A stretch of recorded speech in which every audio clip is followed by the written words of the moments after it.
The Obsidian File. The call came in as routine. A quiet sector, minimal fuss. But when the black SUV skidded to a halt and two figures in tactical gear sprang out, weapons leveled, the mundane shattered. A woman mid-jog, assisting an elderly neighbor with groceries, found herself slammed face down onto the cracked pavement. No questions, no explanations, just a biting cold of metal cuffs and knees grinding into her back, stealing her breath. Her name was Agent Anya Sharma. Her crime? She fit a description, not a specific one, but a generalized outline. Someone of color, simply existing in a district that thrived on unspoken rules and veiled prejudices. This wasn't her first brush with injustice, but this time it was acutely personal. Anya wasn't just another resident. She was a federal agent, an internal affairs investigator, sent to unearth the rot within the very department now holding her captive. And the clock was ticking. 7 minutes. That's all it took for the truth to rip through the manufactured silence, for the real story to unfurl. Across the street, Mr. Elias Vance, a retired veteran, watched, phone in hand, recording every horrifying second. The woman who had helped him clear his porch after a spring storm was being brutalized like a common criminal. The footage, a raw, unfiltered testament, would soon explode across feeds, igniting a national uproar, sparking calls for accountability, and a public reckoning no one saw coming. But in that moment, Anya remained silent. No screams, no pleas. She just stared at the oppressive sky, listening to the officers' callous jokes. She must have done something. One muttered. The other chuckled. They always do. In those words, the ease with which dignity could be erased and unchecked authority morphed into a weapon became chillingly clear. This wasn't just about one woman. It was about a system that routinely failed those it swore to protect. It was about civil liberties, about profiling, an explosive collision of accountability and arrogance. But most importantly, it was about what Anya did next. Because within those 7 minutes, everything they thought they knew about her, about power, about justice, about control, was about to be irrevocably inverted. Anya hadn't chosen Willow Creek by chance. It was a picture of suburban tranquility, manicured lawns, and a population steeped in tradition. Yet beneath its pristine facade, a silent tension simmered, protected by a network of good old boys in uniform. This was precisely why Internal Affairs had sent her. Anya was no novice. With over a decade of experience probing civil rights abuses and police misconduct, she had earned a reputation as the Bureau's quiet weapon, precise, methodical, unshakable. She needed no fanfare, only silence, access, and time. Willow Creek offered all three. Posing as a freelance data analyst, she rented a modest home, melting seamlessly into the background. But she saw everything. And, crucially, she recorded everything. From day one, the patterns emerged.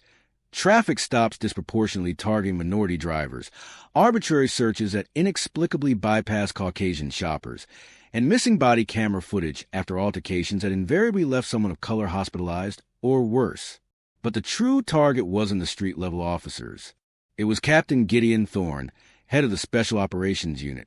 Charming in public, ruthless in private, his unit had amassed a litany of complaints for excessive force, evidence tampering and harassment, yet remained inexplicably untouchable. Anya's mission was to shatter that immunity, and she was agonizingly close. For 6 months, she had meticulously gathered evidence, covert footage, witness testimonies, digital forensics, and whistleblower accounts. She had recorded Thorne issuing off-the-record directives to suppress activists, uncovered falsified arrest reports, and even intercepted encrypted messages hinting at a vast network of cover-ups involving the local union and a prominent judge. The case was airtight, but something had gone terribly wrong. 24 hours before her planned submission to the Department of Justice, a signal from her supervisor had confirmed the case was greenlit for federal action. Anya had smiled, sensing justice finally within reach. She encrypted her files, uploaded them to a secure cloud server, and prepared to vanish from Willow Creek forever. One last market run. One last kindness for her elderly neighbor. Then back into the shadows, allowing the Bureau to execute its meticulous plan. But they moved first. Unbeknownst to her, a leak from within the department had tipped them off to a mole. And when the metadata from a corrupted email attachment was traced, the IP address led directly to her temporary residence, directly to Anya. She had walked straight into a trap. Her cover remained officially intact, but on the ground, Thorne wasn't waiting for paperwork. He issued a vague all-units alert. Locate and detain suspicious persons matching intel leaks. No names, no warrants, just a blanket order for a plausible deniability. And 2 eager officers took the bait. Now, as Anya sat cuffed in a patrol car, she remained outwardly calm, her mind calculating. The cruiser reeked of stale coffee and stale air. One officer chuckled nervously, while the other kept glancing in the rearview mirror, disquieted by her silence. They didn't know what to make of her. No yelling, no tears. Just watchful, measuring stillness. Back at her house, the groceries she never unloaded began to melt on the porch. Mr. Van stood frozen in shock.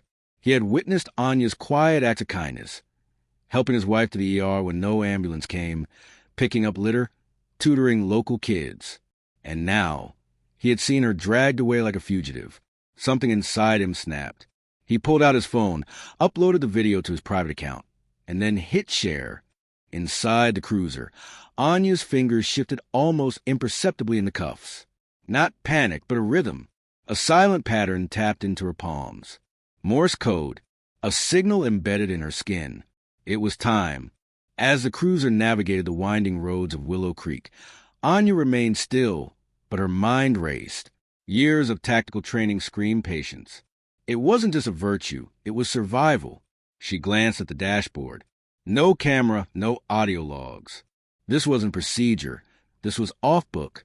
Her instincts confirmed her suspicion. Thorne wasn't sending her to booking. He was sending her to disappear.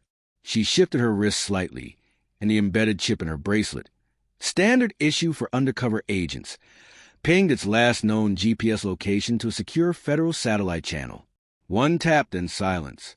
The window of opportunity was closing. The officers up front engaged in idle chatter. One mentioned fitting the profile. The other muttered, "Thorne said this one's a priority." Anya almost smirked. They still didn't realize who they were transporting. Or perhaps they did and simply didn't care. Either way, the mistake wasn't hers. It was theirs. They were oblivious to how close they were to national disgrace. But someone else knew. 50 miles away, in a fortified government building, Special Agent in Charge Marcus Thorne, no relation, but a formidable presence, glanced at his tablet. Anya's emergency ping had just activated. He froze mid-sentence during a budget meeting, muttered, "I need the room," and called the command center. Pull the secure node on Agent 712. Activate Black Echo protocol. Immediate deployment. In under 3 minutes, 3 black armored vehicles, sirens dark and windows tinted, departed the federal facility. They weren't coming for answers. They were coming for extraction. Meanwhile, in the car, Anya spoke. "You know you're going to regret this." The officer in the passenger seat turned, irritated. "What did you say?" Anya held his gaze. "I said 7 minutes. That's how long it takes for a federal response unit to triangulate my location. You just used 6. The driver scoffed. "Lady, shut up." But his partner's face paled slightly. Something about her tone, too calm, too measured, felt profoundly off. He reached for the police radio. "Dispatch. We're en route with the suspect. Do we have a case file yet?" Static, then silence. "Negative. Stand by for further." He tried again. Still nothing. Back in Willow Creek, Mr. Vance's video hit 1,000 views, then 10,000. It landed on a local reporter's social media feed, then in a national civil rights lawyer's inbox. By the 7th minute, the video had over 90,000 views. Hashtags ignited. Hashtag Justice for Anya. Hashtag Wrong Woman. Hashtag FBI vs Willow Creek. The algorithm, hungry for outrage and justice, propelled it higher. And then came the retweet. "This woman exposed corrupt policing in Stonehaven last year. If they've taken her, this is bigger than we know." Inside the cruiser, Anya closed her eyes. The car turned off the main road onto a desolate dirt path, leading behind the old mill. The kind of place that didn't appear on maps, devoid of streetlights or cameras, just trees, mud, and echoes. But as the car slowed to stop, the woods filled with a new sound, a low, rolling rumble, tires, multiple sets, then door slamming, then boots. Anya smiled for the first time that day. 7 minutes were up. A knock came on the cruiser window. It wasn't local law enforcement. It was a man in a dark tactical vest with federal agent emblazoned across his chest. "Step out of the vehicle," he said calmly to the driver. Confused, the driver hesitated. "Who the hell are you?" The federal agent displayed his ID. "I'm the man who just watched you kidnap my undercover agent on a live stream viewed by over 100,000 people. Open the door." The two local officers froze. Anya tilted her head. "I told you." She didn't need to raise her voice. The facts spoke louder than any badge. The standoff behind the old mill lasted less than 30 seconds, but it shattered the illusion a control Willow Creek's police department had meticulously constructed for years. When the driver finally unlocked the cruiser, Anya stepped out, hands still cuffed, body bruised, but posture unyielding. Her eyes met Marcus Thorne's with a flicker of defiance and dry humor. "Took you long enough," she said. Thorne didn't return the smile. "I had to wait for the live stream to confirm your face. Legal wants it clean." The two local officers stood frozen, pale, sputtering half-explanations no one asked for. Thorne didn't bother engaging. "You have just illegally detained a federal investigator on an active DOJ assignment. Your radios were jammed for a reason. You were being watched from the moment you pulled up on Elm Street." The taller officer's hand twitched toward his belt. Instantly, 3 federal agents raised their weapons. "Don't," Thorne warned. The officer blinked, realizing this wasn't Willow Creek's usual game of threats and immunity. This was the full weight of the federal government crashing down on their small-town authority. Anya turned to the younger cop, Officer Brooks, mid-30s, the same one who had jammed her face into the cruiser window and smirked. He couldn't meet her eyes now. She took a step closer, wrists still bound. "You asked earlier if I'd done something. Let me answer now." Her voice cut like a blade wrapped in silk. "I've dismantled 5 departments like yours before lunch, and I was about to make this one the 6th. Brooks's throat bobbed. The trees behind them were silent, but the phone in Mr. Vance's hands kept recording every second. That video, already viral, now had a sequel, one that would be played on every news network by sunset. Back at Willow Creek PD, phones lit up like slot machines. Dispatchers whispered. Officers huddled around computer screens, watching the footage, some stunned, others panicking. Then came the email. Internal systems locked. All user access revoked. A message blinked across their monitors. "Federal seizure in progress. Comply immediately." Chief Miller cursed under his breath as he slammed his office door and called Thorne. She wasn't just some activist, he hissed. She was FBI. Thorne's voice, usually smooth and sarcastic, now cracked. "I'm handling it." But the clock was ticking, and Anya had left no loose ends. Thorne's next move was a fatal miscalculation. Believing he could intercept the convoy and silence Anya before she reached the federal office, he charged out of the department, past a waiting news van and into the parking lot, only to walk directly into a second convoy of federal vehicles already securing the building. Marcus Thorne stepped forward with measured strides. "Captain Gideon Thorne," he announced, holding up a sealed indictment. "You are under arrest for obstruction of justice, conspiracy to violate civil rights, and abuse of power under color of law." Thorne's mouth twisted into something between a smirk and a sneer. "This is a mistake." Marcus Thorne unlocked his phone and tapped the screen.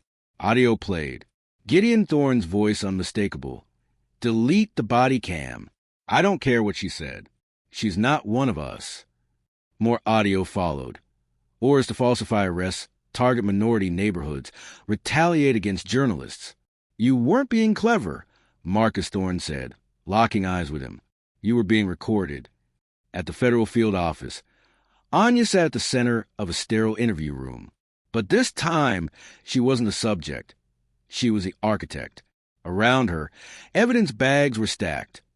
Thorne's hard drives, seized files, burner phones, and encrypted radios labeled SC unit. Agents moved methodically, cataloging every item. One of them stopped when Anya reached into her coat and pulled out a sealed envelope. "This is from Officer Davis," she said, sliding across the table. "He flipped 3 days ago." Inside was an affidavit from a former insider, detailing how judges and prosecutors in Willow Creek had suppressed misconduct reports in exchange for favors, campaign endorsements, and silence. A heavy silence filled the room. Then someone finally said it. "You're going to need to escalate this to D.C. But Anya didn't ask for glory. She didn't appear on morning shows or grand interviews. Instead, 3 days later, she walked quietly into the Willow Creek Town Hall meeting, unannounced. Her face was no longer just a woman in the viral video. It was a woman who had exposed a broken machine. As she stood before a crowd of townspeople, some ashamed, some angry, some still in denial, she didn't flinch. "I moved here because I believed change could happen from inside," she stated. "And I stayed because I knew silence helps no one. You all saw what was happening. You just didn't want to be the one to speak first." The room was still. An old man in the crowd, perhaps in his 70s, stood up, holding his cap. "Ma'am," he said slowly, "I've been living here my whole life. I've seen things, yeah, but we didn't think we could change it. We didn't know how." Anya's eyes didn't waver. "You always knew," she said. "You just chose comfort over justice." The words weren't shouted, but they hit harder than any megaphone, because they were true. Outside the town hall, press vans lined the street. The story had already made national headlines. Undercover federal agent exposes local police corruption. Federal operation uncovers years of civil rights abuses in Willow Creek. Journalists clamored for statements. But Anya walked straight past them. Her job wasn't perform. It was to rebuild what had been broken. What came next would take months, maybe years. Court proceedings, appeals, new leadership, a federal monitor for the police department. But the hardest part wasn't the legal work. It was confronting a community that had allowed injustice to fester in silence. The final turn came not in a courtroom or a press conference, but in a classroom. 2 weeks after the operation, Anya visited Willow Creek High School. She wasn't in uniform, no gun, no badge, just a dark blazer and a flash drive. In a senior civics class, she plugged in a drive and played a video, a compilation of testimonies from the town's own residents, Black and Hispanic, young and old, all describing years of profiling, fear, and humiliation. The room was silent. No one had ever asked them to watch their own neighbors speak truth. When the lights came back on, Anya faced the students. "This system doesn't fix itself," she said. "It gets worse until someone risks enough to stop it. That risk can be a word, a video, a vote, or a career. But you decide when the silence ends." A quiet girl in the back row with braids raised her hand. "Were you scared?" she asked. Anya paused and nodded. "Every day. But fear can't make your choices for you. If it does, you're just a uniform without a mission, a badge without a backbone." She looked at the teacher. "They're going to inherit this town. Let's make sure they don't inherit the same silence." Back outside, the sun hung low. Anya stepped into her unmarked car. A fresh case file lay on the seat beside her. Another town, another name, another system. But Willow Creek would never forget her. Not just because she wore a badge, but because when everything went wrong, she stood up, not for herself, but for truth. And truth didn't flinch.